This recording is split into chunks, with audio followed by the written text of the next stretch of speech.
Welcome back. We are back with James E. Lee with Identity Theft Resource Center. We will pick back up with this question here. Give some examples of how identity thieves are using AI. Well, we've talked about how, they've improved the quality. We used to see these emails that would come through where you'd have the name of the bank misspelled, or it would be, some sort of fuzzy picture that didn't connect. Now we're seeing letter perfect emails that connect you to letter perfect fake websites. So we have to be very careful now whenever we receive an unsolicited email that it could look real. It could look like our bank or an organization where we do business. You got to do some due diligence. The same thing you've always done. Look at the address, make sure that's the real address of the organization. And if you ever have any doubt, just pick up the phone and call that organization. Use the phone number on their website. And when you're looking at for websites to find out whether it's fake, same thing. Make sure that web address actually matches the address of the actual organization you think you're doing business with.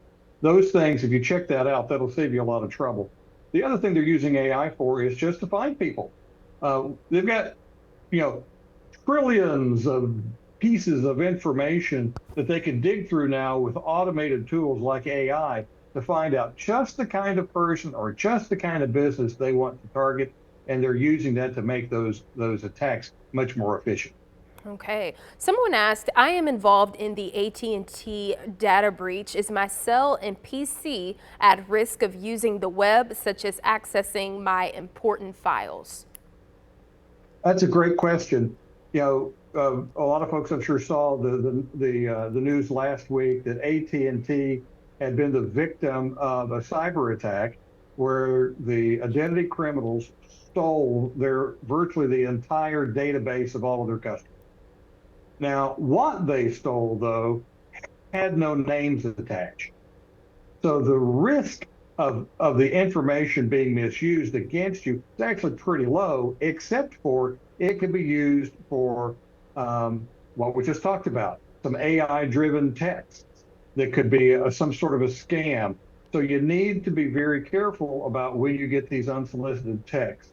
There was other kind of information in there that if they worked really, really hard, they may be able to identify who owns the account, but that's more work than most identity criminals want to do. So the risk to any individual from their identities being misused as a result of this is actually pretty low, but you do need to be on the lookout for scams. Okay. In about a minute, if you can answer this, someone asked, do programs such as LifeLock actually assist when you are scammed? Is it worth the protection? People ask this question all the time. We actually work with the company that owns LifeLock. It's a matter of personal preference. What they're really offering at the end of the day is convenience and peace of mind. If you have the resources to pay for that service, then it's good. It relieves you of a lot of the stress and burden of having to take the steps necessary to recover your identity. But if you don't have those resources, then you can come to an organization like the ITRC, where we provide those benefits to you for free. We hold your hand. We help you walk through all the steps you need to take to recover your identity and prevent it from ever happening again. Right. Whereas a paid service, actually, they do that for you. All right. Thank you so much. Well, that will conclude this session here. If you missed it, remember you can find our entire conversation on our website at WFMYnews2.com. Let's toss it to Tim with a look at weather.